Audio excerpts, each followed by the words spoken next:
April 1645. The cunning woman's granddaughter is chasing a pig when she learns there is to be no frolicking in the village on May morning. Minister's orders. "Bogger that!" she pants. "And bogger, this pig! There's no catching him!" Clutching her sides, she gives up the chase and collapses laughing against the gnarled trunk of a tree.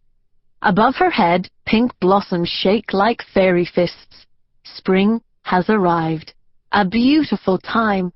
A time when it feels absolutely right to think of dancing barefoot in the dew, and absolutely wrong to dwell on the new minister with his miserable ways and face like a trodden parsnip. "That's what they be saying," the blacksmith's son tells her. "No pole, no going off into the woods, no nothing. It ain't godly, Nell, to frolic so. That's what the minister reckons." Nell picks a blade of new grass and begins to chew it. Her stomach rumbles beneath her apron, but she is used to that. Out of the corner of her eye she can see the pig rooting around. It is a bad pig, a bothersome pig. Her granny will sort it out. This is how. A spell to soothe a truculent pig. First, catch your pig. Do it on a Monday, on a waning moon, when the time be right for healing. Point him to the north and hang on tight. Rap his snout 3 times with a wand of oak and call, "Powers of earth, tame and soothe this creature, that he may become docile and no longer a boggin nuisance." Wait 7 beats of the heart, then let him go. So mote it be. A light breeze frisks the orchard. There are things Nell ought to be doing, but she stays where she is, squinting up at the blacksmith's son and thinking about May morning. "And who be you wishing to frolic with anyway, Sam Towser?" she chuckles. "As if I couldn't guess." The lad reddens. He is a month short of 16, and all swept through with the kind of longings that can tie up a boy's tongue and have him tripping over everything, from clods of earth to his own great feet, 20 times a day. He has a mop of corn-coloured hair, and a cleft in his chin so deep it might have been pressed there by his guardian angel.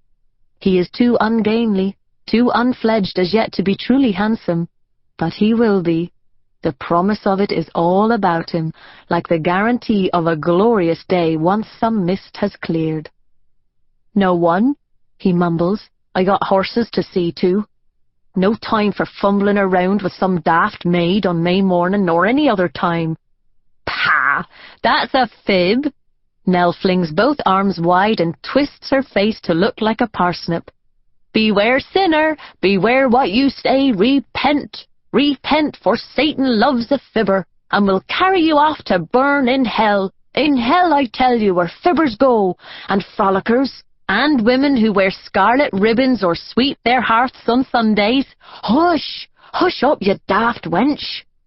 Repent!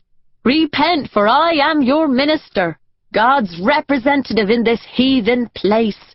Repent, for though my nose drips, and I do not know a hoe from my Nell, hush! Elbow, I know a sinner when I see one, and a fibber, and a frolicker, all rolled into one vile, wretched, right, body and eat!" He has pounced and is tickling her to what feels like a giggly death, while the sun pours down like honey and the truculent pig looks on in mild surprise. "You two, have a care. Mind that tree and stop your messin'." A woman has entered the orchard. She stands some distance away, almost in the nettles. Her face, beneath a bonnet the colour of porridge, is grave. "What?" Nell scrambles to her feet. "What is it, Mistress Denby? What's happened?" The blacksmith's son gets up.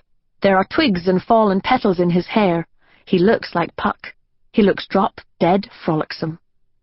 "Gotta go," he mutters. "I got horses to see to." The woman and the girl pay him no mind. They have already jumped the stile and are hurrying away along the crooked path leading down to the village. Woman stuff, he supposes. Someone getting born, or dying, or doing both in the space of a few breaths. He doesn't want to be seen trotting at the heels of womenfolk toward whatever or whoever needs their attention in some fusty room. The sun is high now, and he has his own ritual to perform. The apple tree he chooses is truly ancient, its timber as knotted as a crone's shins, its blossom strangely pale. No one knows how long it has stood here or why it was planted alone. Much older than the rest, it continues to bear fruit so sweet that to press cider from it and drink the stuff is said to send the mind dribbling out of the nostrils and the legs in several directions at once. It is to this tree the apple howlers come on 12th night to scare away evil spirits. It is here that they form their circle, raggle-taggle villagers, young and old, banging pails and pots and howling, "Hats full, caps full, bushels, bushels, sacks full," loud enough to wake the dead. It is on these branches and around this trunk that the howlers hang their amulets and leave cider-soaked toast for the piskies. The orchard swarms with piskies. Everyone knows that. Little folk in rags, their skin as rough as bark, their heads sprouting lichen and moss. A few are downright malicious, the rest merely troublesome and high-spirited. All are uglier than dead hedgehogs and as greedy as swine.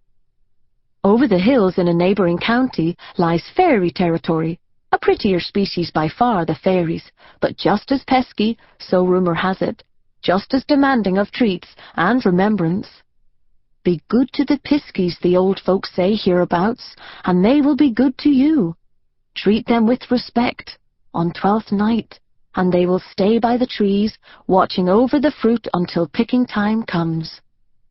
The cider-soaked toast has been eaten long ago by robins and other things, but the amulets are still here, swaying gently at the end of their strings like small, hanged felons. "May I?" says the blacksmith's son, before pressing the point of a horseshoe nail into the old tree's trunk. "Yep," something replies. The sound of it such a faint rasp that the blacksmith's son assumes the pig has farted. Slowly, carefully he begins to cut. Not his full name, Samuel, for he isn't sure of all the letters.